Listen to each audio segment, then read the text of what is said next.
Salve, salve, amiguinhos! Eu sou Jonathan Silva e esse é o... Quadrilhagem! Quadrilhagem? Peraí, o que tá acontecendo? No episódio de hoje do Como Ler, a gente tem a participação especial dos sempre alunos Andrei Mosqueto e Lula Carneiro, do podcast Quadrilhagem, que se dedica, claro, às histórias em quadrinhos. E no programa de hoje, a gente vai falar sobre Stan Lee, quadrinista icônico que faleceu em 12 de novembro. Espero que vocês gostem desse formato inusitado e fiquem agora com o pessoal do Quadrilhagem. E aqui de Curitiba é Andrei Mosqueto. E aqui de São Paulo é Lula Carneiro. E Lula, hoje nós estamos aqui numa missão porque nós somos chamados para podcastear dentro de um podcast no excesso de metalinguagem possível dentro de uma metalinguagem que se mete na sua própria metalinguagem. É uma Inception podcastiana. A gente foi convidado pelo Jonathan, lá do Medianeira, e ele queria que a gente respondesse algumas perguntas sobre Stan Lee. Até legal, porque o Stan Lee foi o cara que, no final das contas, acabou criando esse conceito de universo dentro de uma editora. Então complicou muito a estrutura das histórias em quadrinhos de super-herói, e aí nós estamos nessa complicação de fazer um podcast dentro do outro.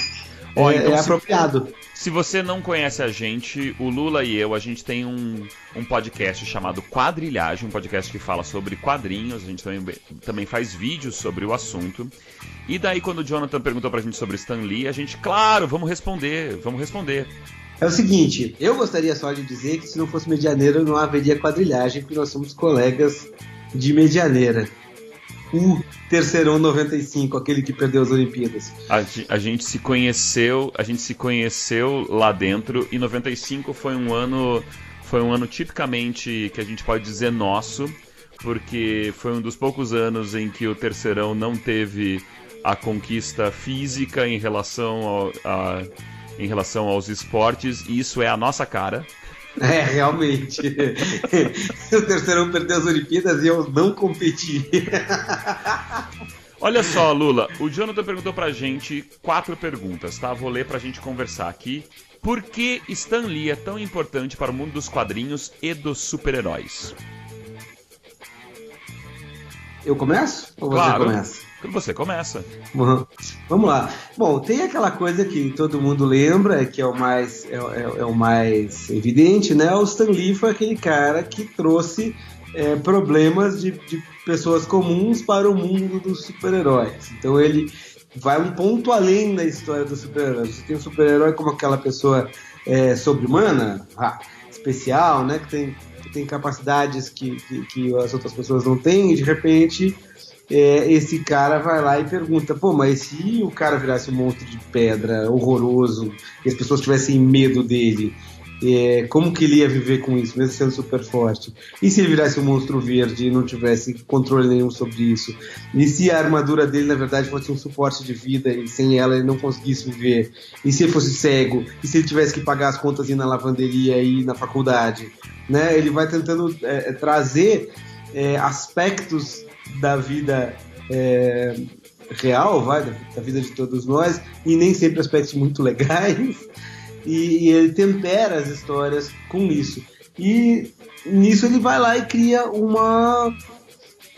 ele aumenta o gênero do super-herói de uma maneira que permite a sobrevivência até hoje. E que também, mais pra frente, vai permitir que os super-heróis deem a volta no Comics Code, que é uma coisa mais complicada. Se o André quiser explicar, fique à vontade, né? E ainda tem todo um aspecto técnico. Tá bom, eu quero que eu fale do Comics Code, eu falo rapidinho. O que acontece? As revistas de quadrinho começam a aparecer lá pela década de 40 e elas começam a fazer muito sucesso durante a Segunda Guerra Mundial. Quando acaba a Segunda Guerra Mundial, que é uma época que os super-heróis são muito fortes, né? Capitão América e seus parecidos, o Super-Homem também vai pra guerra e tal. O que fica fazendo muito sucesso são os quadrinhos de terror, principalmente, e de crime e tal. Algumas editoras são muito fortes nesse tipo de coisa. São histórias super criativas e às vezes muito pesadas. Então, nos anos 50, quando tem toda a perseguição do macartismo, existe uma tentativa de higienizar a cultura americana, sabe? Essa coisa. Quando entra a família tradicional no meio, a coisa vai ficando difícil, rapaz. Isso é só nos Estados Unidos. Isso é só nos Estados Unidos. No Brasil, nos Estados Unidos, só nos anos 50. No Brasil, esse excesso de família tradicional brasileira não é um problema. Por favor, mesmo pelas ondas de som, sinta o cheiro de ironia. Ó, tá vendo? Então, mas o lance é que muita gente foi perseguida nessa época, né? Acusada de comunismo, acusada de um monte de coisas. E a indústria dos quadrinhos, uma parte da indústria dos quadrinhos decidiu se autocensurar. Então eles criaram esse código de ética, né? Que na verdade era uma série de regras que evitavam que aparecesse qualquer menção à violência, ou a sexo, ou coisas que a família tradicional americana não aprovava, né? E tem gente até que acha que isso é uma sacanagem, especialmente da DC Comics, que já era a maior editora naquela altura, com outras editoras que eram muito mais criativas e que eram muito mais interessantes, porque basicamente eles chutaram essas outras editoras do mercado, né? O que aconteceu foi o seguinte, então, as histórias passam a ser aquelas histórias de super-herói que a gente conhece, que a gente vê aquelas mais bobinhas da década de 50, quer dizer, os super-heróis são sempre sorridentes, eles são sempre bonzinhos, não existe, não existe... O aspecto sombrio deles é meio que limado, né? Especialmente do Batman, que é o exemplo mais clássico. Um sujeito que só anda à noite vestido de morcego, né? E de repente vira o amigão, né? De todo mundo e tal. Né? Aquele seriado do Batman é muito próximo do que as histórias de quadrinho acabaram sendo do Batman naquela altura. E quando o Stan Lee vai lá e joga esses super-heróis com problemas de verdade, ele meio que abre a porta para mais para frente se discutir problemas reais mesmo da sociedade. O próprio Homem-Aranha na década de 70 vai começar a publicar, a Marvel começa a publicar o Homem-Aranha sem o selinho do Comics Code, porque eles estavam tratando de questões ligadas a drogas, né? O amigo do Homem-Aranha começa a tomar drogas porque o pai morreu e era um bandido, e aí isso é uma coisa que traz uma série de questões, né? Para a sociedade a partir das histórias em quadrinhos. E com o tempo esse selo ia caindo e ia acabar caindo em desuso, né? Então hoje a gente tem quadrinhos muito mais complexos que tratam de problemas muito maiores. Olha só, a segunda pergunta que o Jonathan fez pra gente basicamente já está respondida pelo Lula, que os personagens criados por Stan Lee tinham um caráter muito humano. Ele sempre dizia humano em primeiro lugar e super depois, porque isso é relevante.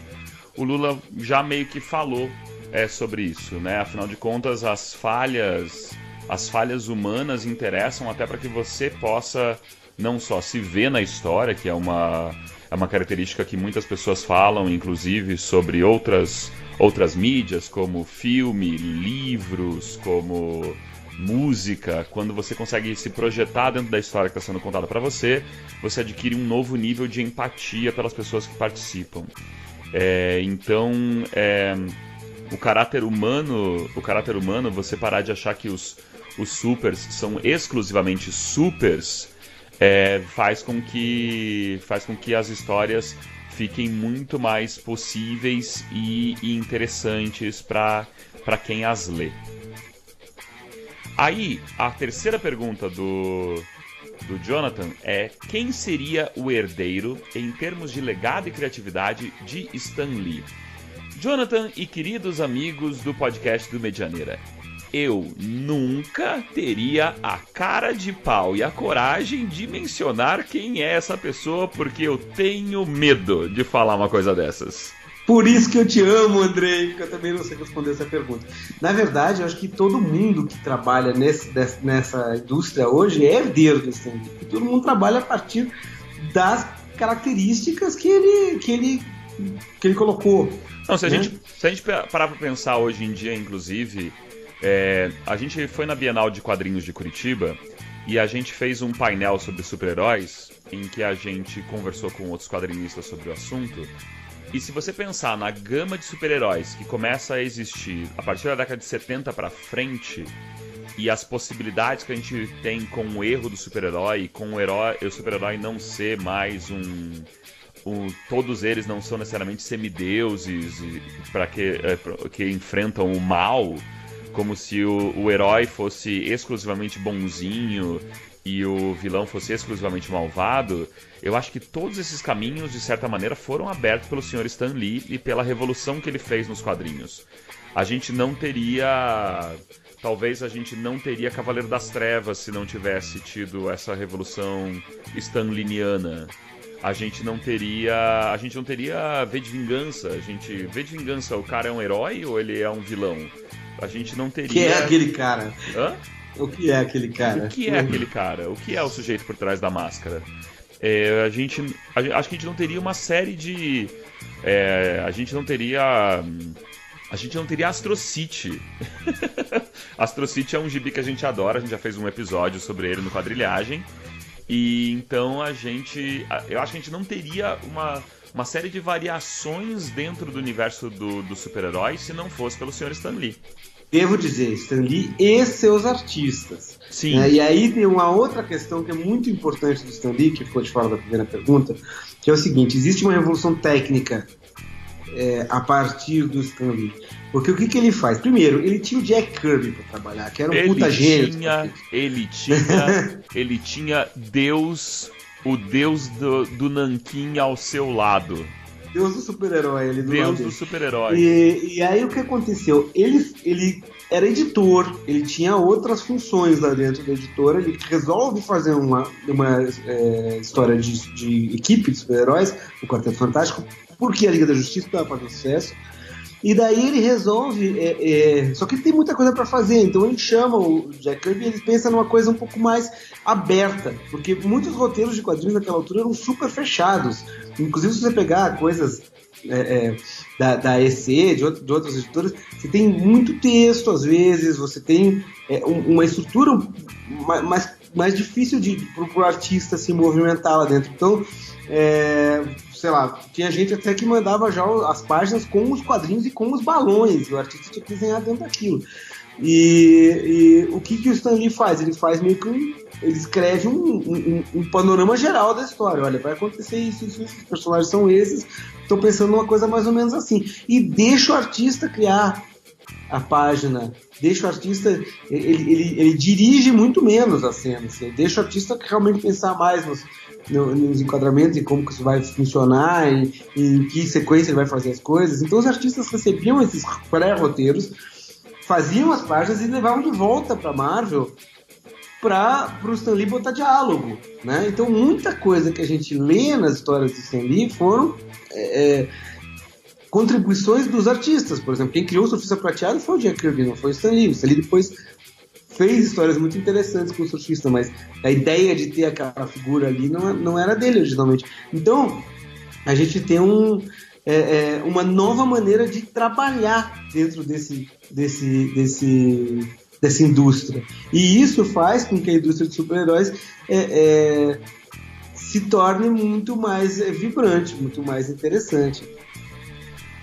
Depois o Jonathan pergunta pra gente o que dizer pra quem acha que quadrinho é coisa de criança. Você olha pra essa pessoa e diz não. Não. Pronto, é isso. Muito obrigado. A gente gosta de ser simplinho aqui. Porque, afinal de contas, se você acha que quadrinhos é coisa de criança, isso prova que você nunca ouviu Quadrilhagem, o podcast que a gente faz. Podcast. Nossa, duas crianças de 40 anos falando sobre quadrinhos. Eu consegui transformar as perguntas do Jonathan super bem elaboradas numa jogada de marketing pro nosso podcast. Eu sou um canalha. E o marqueteiro aqui sou eu. Lula, vamos tentar responder da maneira mais simples. Eu acho que as pessoas começaram a consumir quadrinhos provavelmente quando elas eram crianças ou muito crianças. No Brasil, inclusive, eu não sei quando não sei você que está escutando o podcast, mas eu lembro de uma história de que as pessoas gostavam de usar quadrinhos como ferramenta de alfabetização. Então você dava os quadrinhos para os seus filhos não para que eles curtissem as histórias, não para que eles sacassem dos personagens, por questões morais e nada. Os pais davam porque estava ajudando eles a ler, porque tinha figurinha junto. Então, acho que por isso que as pessoas acabam associando tanto uma coisa a outra. Mas se você vê a indústria pujante de quadrinhos que a gente tem no mundo hoje, tanto as indústrias que você já conhece até por causa do cinema, Marvel, DC, se você vai depois... mas se você vê os independentes, o que as pessoas estão criando por aí afora, as pessoas elevaram essa arte a vários outros níveis. E isso acontece há muito tempo. O Will Eisner, que é o vô dos quadrinhos aqui, infelizmente já deixou a gente faz tempo, ele era um aficionado por essa ideia. Ele usava quadrinhos para tudo e qualquer coisa. Ele era um defensor da pluralidade do que os quadrinhos poderiam oferecer pra gente. Então,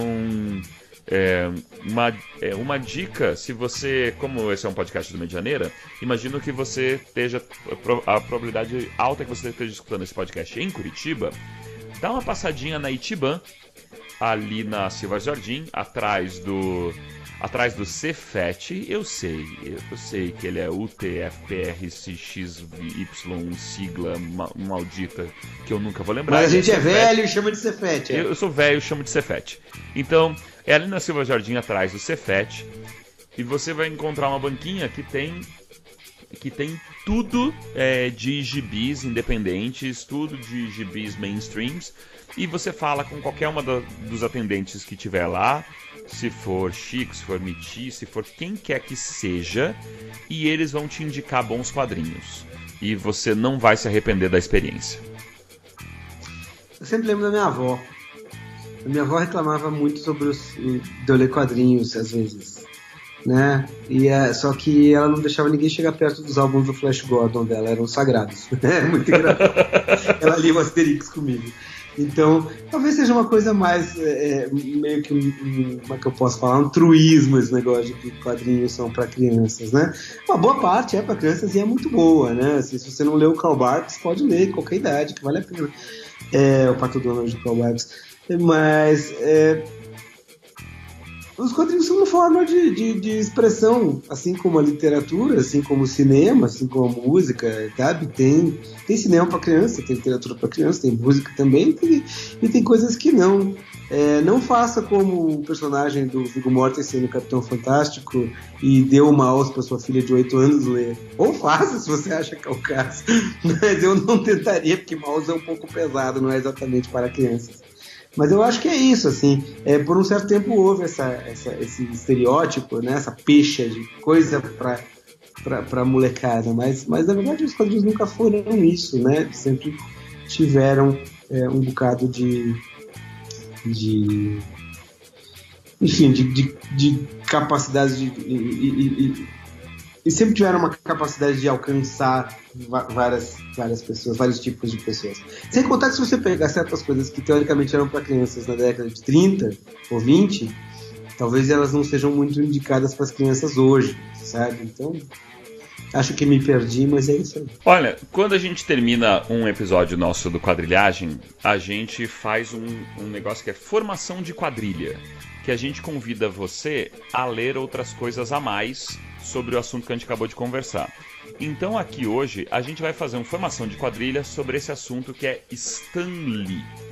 Então, para você que gostaria de saber um pouco mais sobre Stan Lee, a gente vai recomendar para você algumas coisas. Por exemplo, eu não ouvi ainda, mas eu vou recomendar para você um outro podcast, que é o Universo HQ, que acabou de lançar um episódio sobre Stan Lee, e eu tenho certeza que eles juntaram os 4 ou 6 maiores amantes do sujeito com todas as informações possíveis, pessoais, de leitura e tudo mais sobre esse sujeito, e conversaram excessivamente sobre o assunto, e que vão te dar qualquer informação que você gostaria de ter sobre a figura.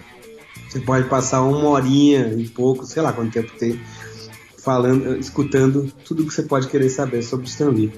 Agora, se você quiser leituras e coisas assim, eu sempre indico o Superdeuses, do Grant Morrison, que é um livro interessante sobre a história do super-herói, né? E aí, obviamente, o Stan Lee aparece muito, e aí você talvez consiga, se você tiver interesse nisso, saber por que os super-heróis eram interessantes antes dele e o que aconteceu depois dele. Tem um outro livro que eu li recentemente, já saiu faz um tempo, mas eu li acho que só esse ano, que chama Marvel Comics, A História Secreta, que nem sempre é muito elogioso com o Stan Lee, mas é muito legal para você ver o impacto que essas criações tiveram, né, na sociedade americana e, enfim, por conseguinte, no mundo, né? E eu sempre digo, leia o Homem-Aranha do Stan Lee, que ele é o mais legal de todos, especialmente com o desenho do John Romita. Me desculpem os puristas que gostam do Steve Ditko, que é o artista original. Eu até gosto, mas eu acho que com o John Romita ele vira o Homem-Aranha clássico. Senhoras e senhores, esse foi um episódio do Quadrilhagem dentro de um outro podcast. E esse moço comigo é Lula Carneiro. E aquele outro ali é o Andrei Mosqueto. E nós gostaríamos de convidar você também para escutar o nosso podcast a hora que você quiser, entrar em contato com a gente, conversar conosco. E queria mandar um beijo pro pessoal do Medianeira Colégio. Nossa, que saudade do Medianeira. Beijo, Medianeira, beijo, profs. Beijo, profs, obrigado por todos.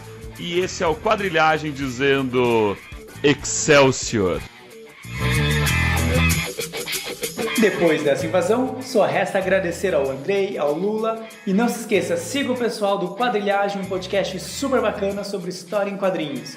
E se você quiser conversar com a gente do Como Ler, envie um e-mail para comunicação@colegiomedianeira.g12.br. Estamos agora também no Spotify. Um abraço e até o próximo!